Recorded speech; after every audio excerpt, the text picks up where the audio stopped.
গল্পের শুরুতে দেখা যায় বাড়ির সকলে তো রেডি হয়ে গেছে পিকনিকে যাওয়ার জন্য। জেঠুমণি সকলকে বলছে এতক্ষণে তো বাস চলে আসার কথা, এখনো অবধি বাস এলো না কেন? ঠিক তখনই তো সেখানে সৌম্য ছুটতে ছুটতে এসে সকলকে বলছে সর্বনাশ হয়ে গেছে জেঠুমণি, বাস না আসবে না। বিশান তখন ছুটে যায়, গিয়ে বলছে মানে তুই কি বলছিস কি?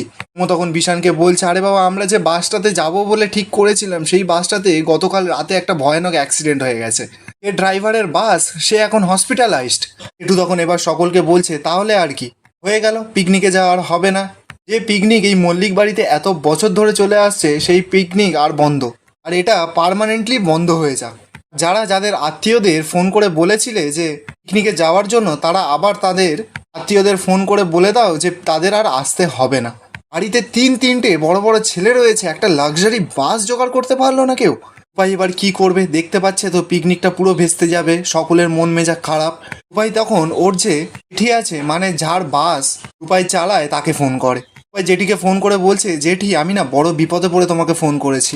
জেঠি তখন বলছে হ্যাঁ রূপাই তুই বল। রূপাই তখন বলছে জেঠি তোমার না একটা বাস আমার লাগবে, নইলে খুব বড় বিপদে পড়ে যাব।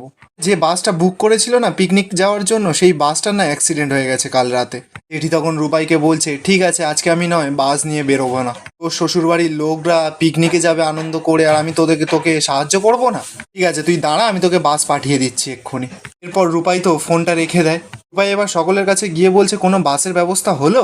সকলে তখন বলছে না এখনো বাসের ব্যবস্থা হয়নি। রূপাই তখন সকলকে বলছে আমি একটা বাসের ব্যবস্থা করেছি। মানসী তখন রূপাইকে ভেঙে ভেঙে বলছে কেউ পারলো না, ও নাকি বাসের ব্যবস্থা করে দিয়েছে, ঢপ দিচ্ছে যত সব।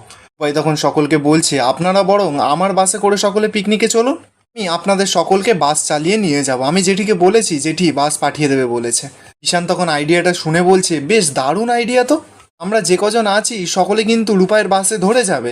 মানসী তখন সব কথাগুলো শুনে বিশানকে বলছে তুই থাম তো, রূপাইয়ের বাসে করে না আমি একদম যাব না, ওইটা পাবলিক বাস, ঘেমো গন্ধ বাসের মধ্যে। ইস্কাও তখন বলছে না না বাবা, রূপাই খুব ডেঞ্জারাস মেয়ে, ওর বাসে আমি কিছুতেই উঠবো না, কোথায় আমাদের দুজনকে মেরে ফেলবার জন্য বাস ফাস কি করে দেবে হয়তো। ওই তখন মিশকা আর মানসীকে বলছে আরে বাবা আমি কি কামড়ে দেবো নাকি আপনাদের, আরে বাবা আমি ভালো বাস চালাই, আমার বাসে চলুন না। এটু এবার মানসী আর মিশকাকে বলছে যদি তোমরা চাও যে এতদিনের প্ল্যানটা নষ্ট না হোক, তাহলে রূপাইয়ের বাসই একমাত্র আমাদের ভরসা। বলেই জেঠু ভেতরে চলে যায় আর রূপাইকে বলে যায় যে তোমার বাস এলে আমাকে খবর দিও। আমি এরপর সকলকে বলছে বাস আসতে তো তাহলে দেরি আছে, তাহলে আমরা সকালবেলা এখানেই জলখাবারটা করে যাই। জলখাবারে লুচি আর আলুর দম আছে। তখনই তো সেখানে ফুলটুসি চলে আসে, মানে রূপাইয়ের কাকি। রূপাইয়ের কাকি এসে এই ঠাম্মিকে বলছে বাবা জলখাবারে লুচি আছে, আমার তো শুনেই জিভে জল চলে এলো। আমরা তাহলে ঠিক সময় এসেছি, বলুন মাসিমা। জলখাবার টলখাবার খেয়ে তারপরেই বাসে ওঠা যাবে। ভাই এবার ফুলটুসিকে হাত ধরে সাইডে নিয়ে এসে বলছে চেক আর কি আছে, তোমাকে তো দেবে নাকি? দেখো এমনিতেই কিন্তু বাস ক্যান্সেল হয়ে গেছে, সকলের মাথা কিন্তু গরম আছে, আর তুমি এর মধ্যে আর সিন ক্রিয়েট করো না। ফুলটুসি তখন বলছে ঠিক আছে নয় সিন ক্রিয়েট নাই করলাম, কিন্তু পেটের মধ্যে তো এখন ছুঁচো দৌড়াচ্ছে, খিদে তো পেট জ্বালা জ্বালা করছে। ইয়ান তখন কথাটা শুনেই বলছে আজকে থেকে কালকে সকাল পর্যন্ত আপনার যখন যখন খিদে পাবে তখন আমাদের সকলকে বলবেন, ঠিক আছে? ঋষি তখন বলছে যে হ্যাঁ ঠিক আছে জামাই, তুমি একদম চিন্তা করো না, আমাদের যখন যা লাগবে আমরা সব চেয়ে নেবো। চ এবার সকলে খেতে বসবি চ। বলেই তো ফুলটুসি এবার সকলকে টানতে টানতে নিয়ে গিয়ে টেবিলে বসে। রূপাই তো এবার সকলকে খেতে দিয়েছে, সকলে তো খুব মনোযোগ দিয়ে খাচ্ছে। রেহান এবার রূপাইয়ের কাছে গিয়ে বলছে রূপাই থ্যাংক ইউ সো মাচ, তুমি না থাকলে না আজকে পুরো প্ল্যানটাই ক্যান্সেল হয়ে যেত। তবে বাস চালাবার সময় না একটা কথা মাথায় রেখো, তুমি কিন্তু বাস ড্রাইভার নয়, তুমি এই বাড়ির বউ। ভাই তখন বলছে বাড়ির বউ বলেই বলছি, আমার না খুব গর্ব হচ্ছে, আমি বাস চালিয়ে নিয়ে যাব, আমার পরিবারের মানুষগুলোর আনন্দগুলোকে নষ্ট হতে দেব না। পর দেখা যাচ্ছে বেশ কিছুক্ষণ সময় কেটে যায়। রূপাই যেই জেঠিটাকে বলেছিল বাসটা আনতে, সেই জেঠিটা তো বাস নিয়ে চলে এসেছে। রূপাই তো খুব খুশি, জেঠিটাকে বলছে যে তুমি না থাকলে না আজকে যে কি হতো। জেঠি তখন বলছে তুই চিন্তা করিস না, আমি তো আছি সব সময় তোর পাশে। রূপাই তখন জেঠিকে বলছে তুমি জানো তো জেঠুমণি যে বাসটা ভাড়া করেছিল সেই বাসটা না অনেক টাকা নিচ্ছিল, সেই বাসটার যে যত টাকা নিচ্ছিল সেই টাকাটা তো এবার ফেরত দেবে। জেঠুমণি বলেছে সেই টাকাটা তোমাকে পুরোটা ধরে দিয়ে দিতে। আমি না হিসাব করে দেখে নিয়েছি, আমাদের ডেলি যা টাকা হয় তার থেকে কিন্তু টাকাটা অনেক বেশি। ঠিক তখনই তো সেখানে মানসী আর মিশকা চলে আসে। মানসী এবার কথাগুলো শুনে চিৎকার করে করে বলছে উপায় তো হিসাব কষবেই, কি করে এই মল্লিক বাড়ি থেকে টাকাগুলো বের করে নেওয়া যায় সেটারই তো হিসাব কষছে। মিশকা তখন বলে যে হ্যাঁ সত্যি, এই সুযোগে নিজের একটা ভাঙাচোরা বাসটাকে ঢুকিয়ে দিয়ে মোটা টাকা ঝেড়ে দেওয়ার তাল।